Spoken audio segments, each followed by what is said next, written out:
Every year it's sort of got to be a interest with the guys from the Gun and Game Forum, and so they insisted that I use a two-piece rest instead of my one-piece. So I've got this cheap rest here that I decided I would upgrade to a state of stability instead of being floppy like it is. Right now it's got this bean bag on the top, and that's not too good. What I'm going to do is I'm going to build it up with these little guys, screw through them here to squeeze down and hold my gun in a much more stable condition. These little pieces right here came from a piece like this. It's part of a failed project that I had previously done. I managed to cut the thing out good enough to get these things out of it, and I'm going to machine them to fit up here, squeeze together on the gun stock. Should work out okay. Been to the Redneck Supply, got cap nuts. I got a nice knob to adjust things with. Nice long screw to go in here that I'll have to machine a little bit, and that's the job for today. Okay, so I've got these blocks marked where I want to drill and thread some holes. I'm going to drill in about 1 inch deep with a number 7 drill bit. But first I'll just countersink them a little bit just so they go in nice.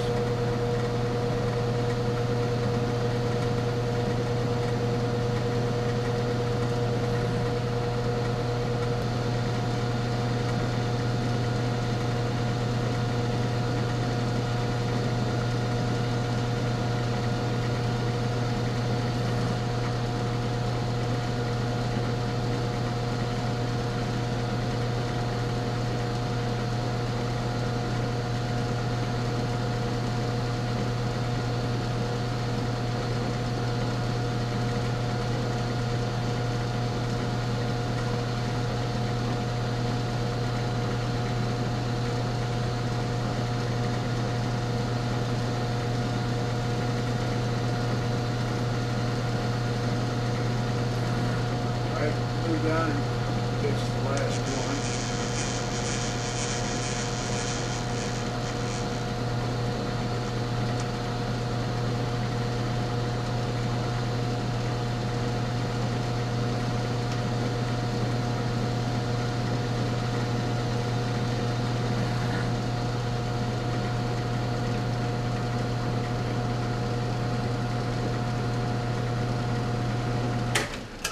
Okay, we want a 1/4 cap screw to go in there, so that calls for a number 7 drill bit, which, believe it or not, I managed to find. Wonder if he's going to go in there. No, got to move things over.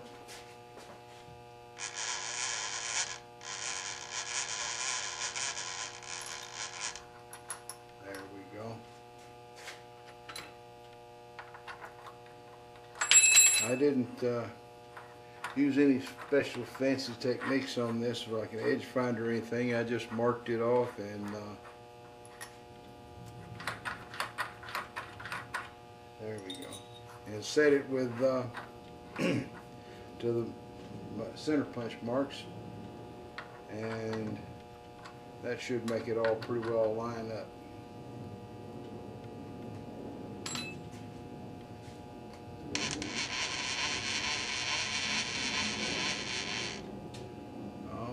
See if we're near. That looks very close right there. We come down about here, and I'm going to set myself a guide here for 1 inch. And we'll go for this one.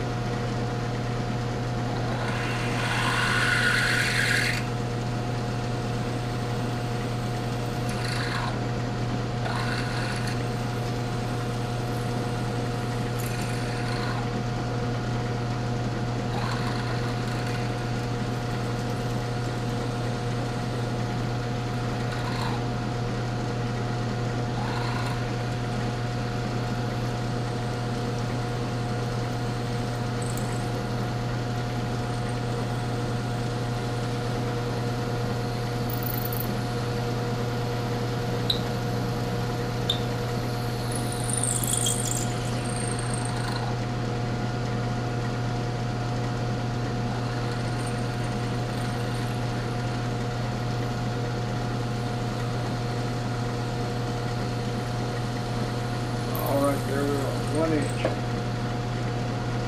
we just need to move down. Okay, down to the last hole now. As far as drilling is concerned.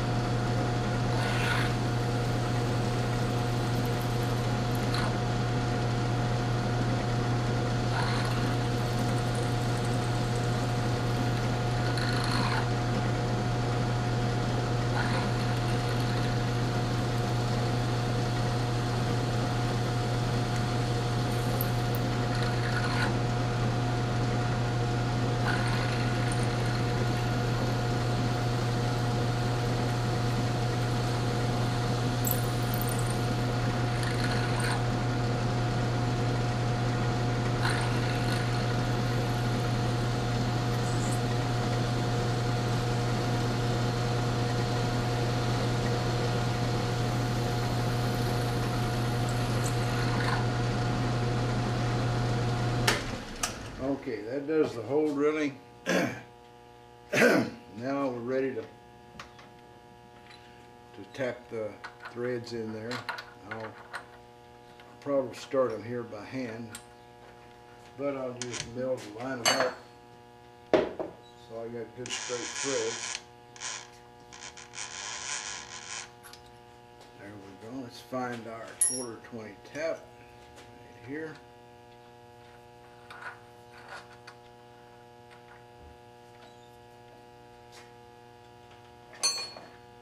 Chuck him down good and tight.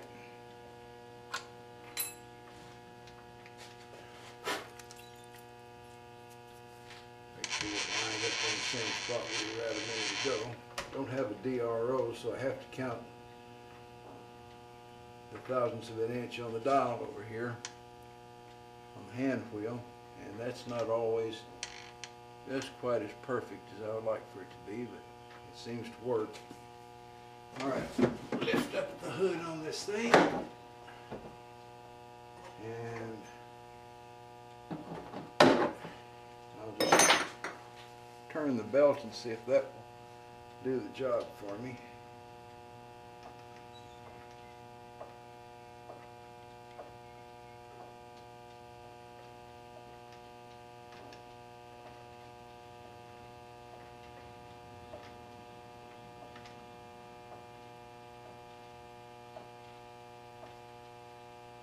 It seems to have got it started fairly straight. Now I think it's a good time to switch to hand control for the rest of it. I believe I can get it in straight from there. Back this guy out and grab us a regular tap hole. And while I was looking at that, I discovered I've got a 1/4 bottom tap, which is going to be very handy for this little job. We'll continue to start the thread with this guy, and then we'll move to the bottom tap. This is not a very good tap handle, but it seems to work some.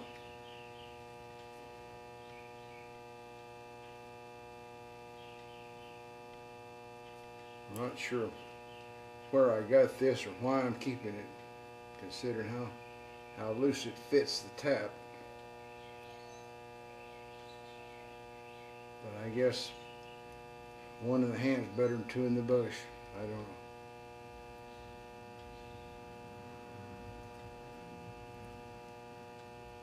I guess I need to clear the chips out a little bit here.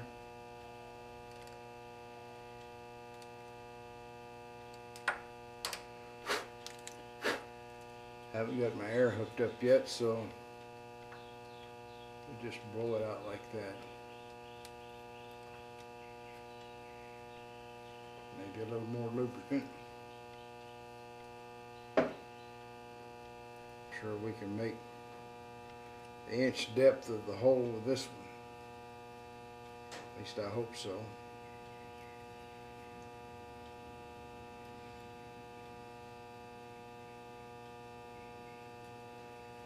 Bring it back out and see how far that might have been.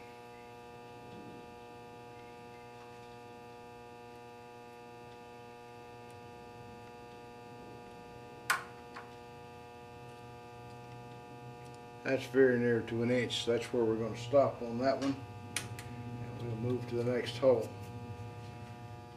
Okay, so now we're down to this last hole. Run the tap down him and we'll be through with these two pieces. I'm getting close. Yep, that's the bottom right there. So now we need to set up the third little piece in here and get it drilled and tapped. It's got a few differences to its holes. We'll have to drill a different depth.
Well, I had one of those moments just a second ago when I realized that I really meant to have a 5/16 hole in there.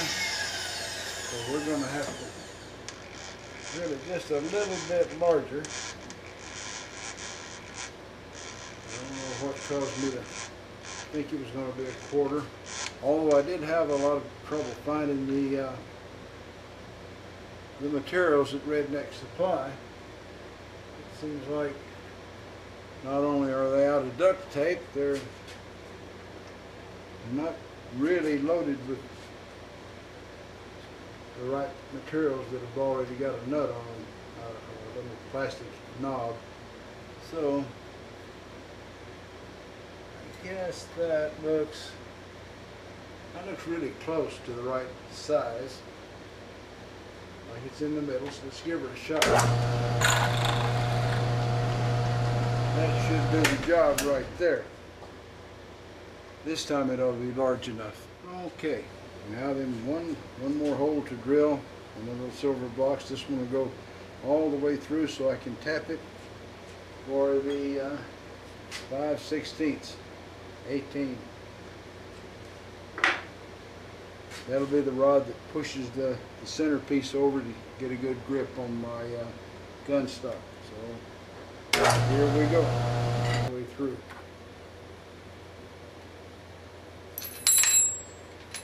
Chucky's still trying to get away.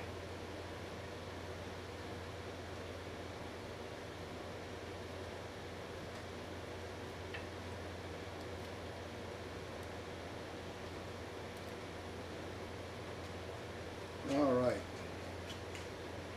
Now we can take that little fella out.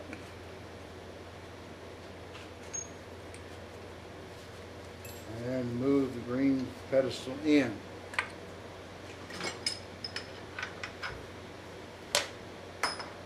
He came out quickly, didn't he? I guess a little deburring wouldn't hurt this guy. I'll do that in a minute. Nobody needs to watch me deburr it. All right. Get some parallels in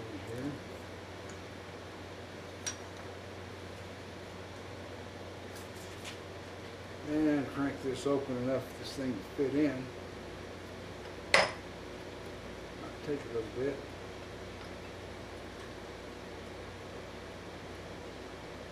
There we go. And down nice and solid.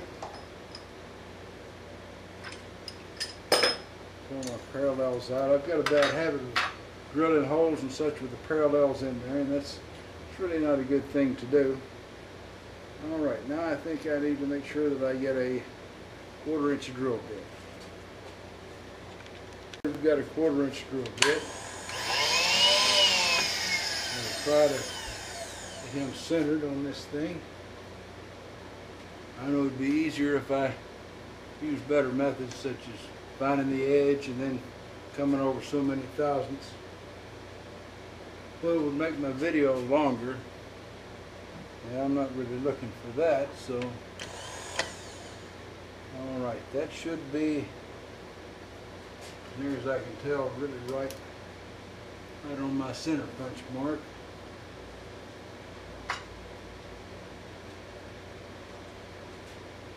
It appears to be in there. Alright, let's make a hole.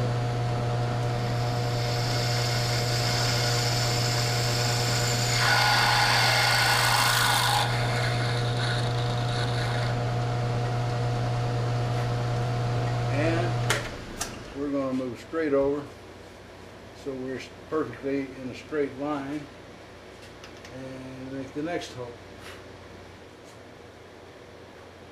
That certainly looks close. Let's give it a shot.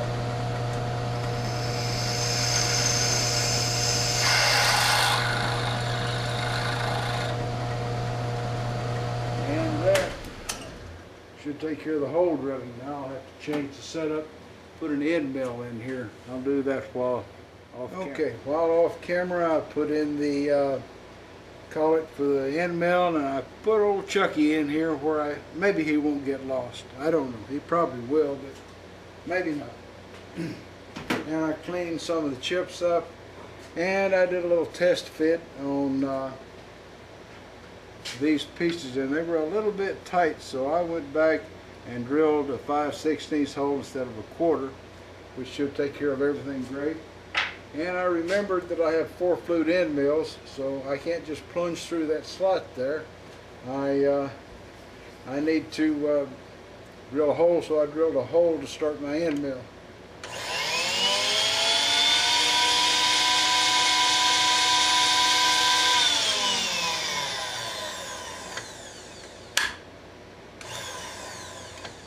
And we'll try to center this guy.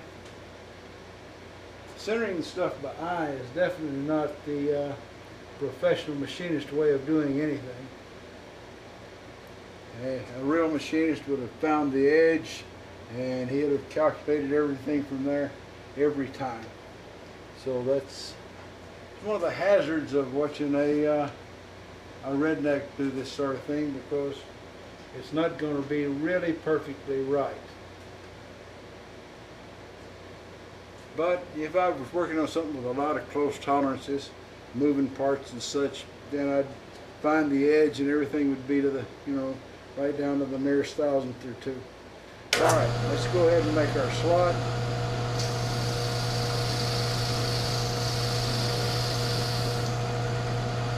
Seems to be down through it. We'll go ahead and start cutting.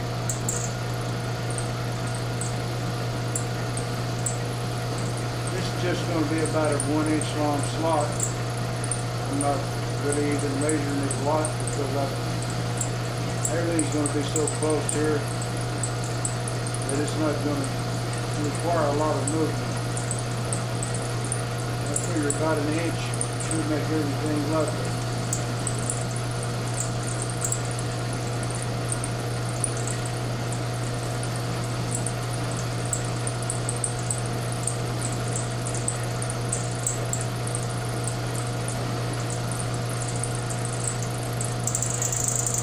If it has to go any closer than that, it's going to be too close.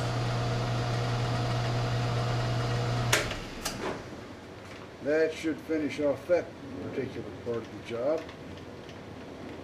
And we'll need to do just a little bit of deburring, and everything should be ready to go from here. So I will remove this thing from the device. And so as not to bore you, I'll do all the deburring off camera. As you can see, we've got it set up now. These guys can be bolted on.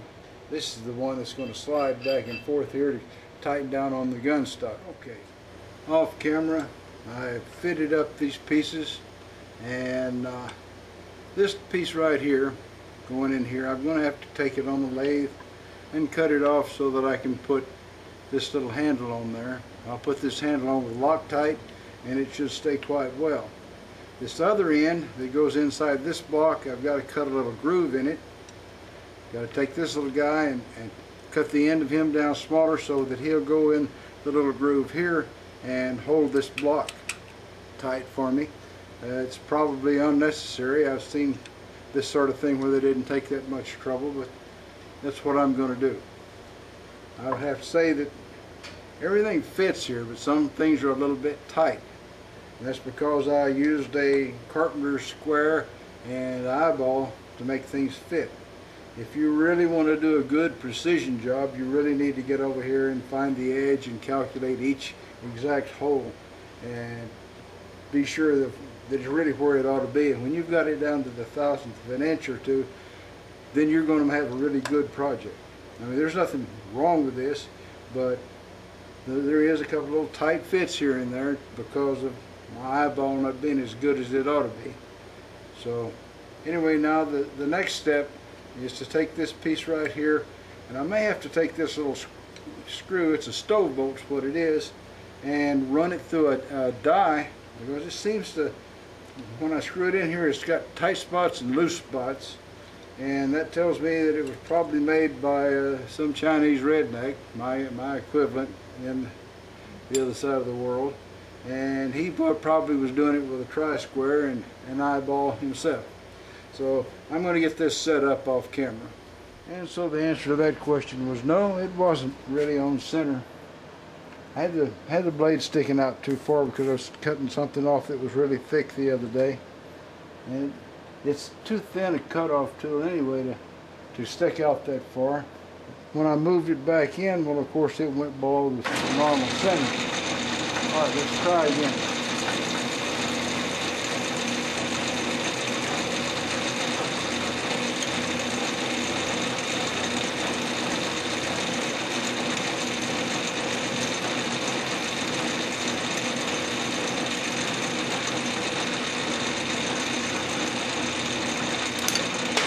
All right, there goes the end of the carriage bolt. So we're going to come right down here beside it, and I'm going to have a little bit more light. I'm going to come right down beside it and cut a little groove. And hopefully we'll help that screw to hold it on.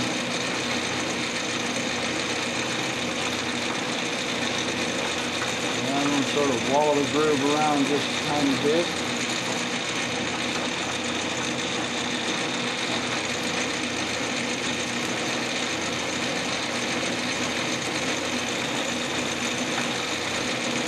Which is the whole reason that I use 5/16 instead of 1/4 inch like everything else.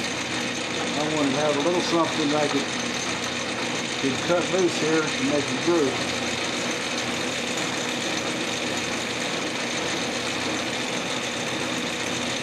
Alright, I think that's probably about good. Try to deburr this with a file just a little bit. I'm just going to face that end with a file, so that's what I've got.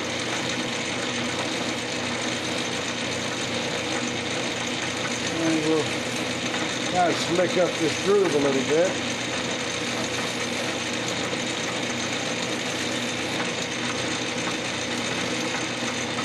All right. Pop that out of there.